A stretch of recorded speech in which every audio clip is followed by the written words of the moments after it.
Welcome to my YouTube channel. Hi, my name is Belmonk. I have a build that I made by leveling up my low-level mage invader. No slicer this time, I just wanted to try some new things out. Base stats, I have 30 int and 15 strength. Both stats are boosted by gear, the int for Night Comet, although if you hate the banana hat, you can skip it and you still have access to everything on the build. 20 strength is for the lance, which we get to equip Waves of Darkness to, more on that later.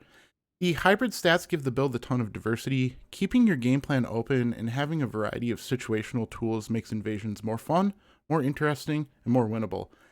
This build was inspired heavily by Bayunids and Makaz. I will link them in the description, so be sure to check them out.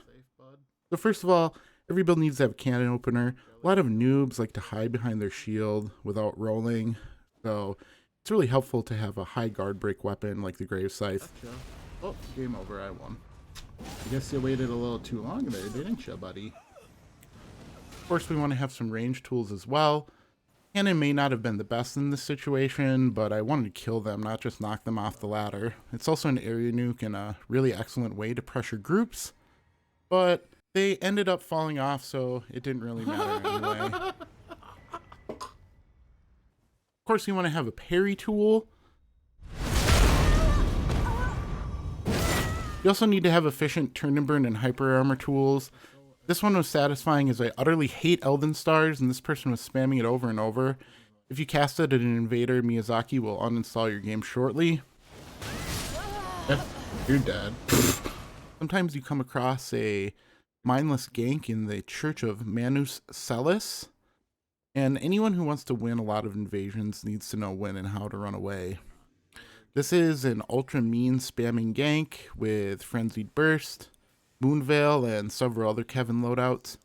But I knew that they hadn't killed the PvE. They just seemed like the group that was too lazy and not really smart enough to go for that.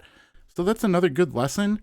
In addition to flexibility in different situations with your build, you need to have flexibility in your playstyles as well. Knowing how to kite the gankers towards the PvE to get some space, knowing how to break them apart, and knowing how to bring them into good turn and burn opportunities is essential. Gavel on the stairs. A classic gas. Uh-oh, you woke your dragon up. I don't recommend just rushing on Ancient Dragon Lightning Strike, but I was in kind of a doomed mindset. So I was right. They had not killed the dragon. I know that this is a risky PvE to fight around. Obviously it can damage and kill me, but I thought if I was lucky, it would take one out, and then I could kill the other two, or I could at least create enough chaos where they weren't constantly projectile spamming me, and it kills two of them, and I'm still alive, so I also died. But if you are a ganker, let that be a lesson to you. Do not gank at the Manus Celis Church without killing Adula. The next clip is the opposite. Instead of knowing exactly what was happening, I just rushed the host, and I was caught unawares. Make sure you know where the Sunbros are before you go for the host, or you may get ambushed by Wolverine hiding in a bush. Phantom range, by the way. He's got bloodhound stuff. Wolverine just killed me, Bones. He was in the bush. Yeah, oh yeah, good cheer, yeah. So let's talk about some of the particular tricks and spells on this build. First of all, Waves of Darkness is an incredible invasion Ash of War, one of the best ones in the game. It's an incredible area denial tool. It's an area nuke and a turn and burn option.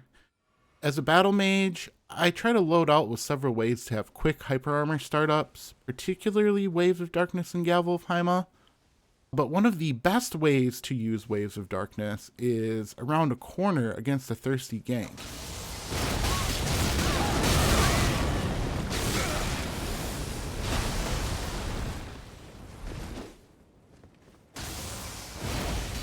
I've been using this one a ton. If you want to see more clips of waves, check out my other recent video. We also have Carian Piercer, one of the best spells in the game. It has a large hitbox that extends probably unfairly around you. It's highly damaging. The charged and uncharged options are both very good. and you can use it to punish a lot of hosts. The last invasion, I've seen gankers at this spot before. Cannon of Haima has a hitbox that's a gigantic orb, so you can hit the bottom of a floor with it and deal damage through the floor. It's incredibly useful for sussing out gankers who aren't even willing to look at you, let alone fight you. But we will give the host a medal for bravery in this one, if not for brains. Thanks so much for stopping by. I'm growing my channel now, so if you made it this far and enjoy the content, be generous with the like and subscribe buttons. More growth means more great videos from me and other content creators that you love. Happy New Year and happy hunting.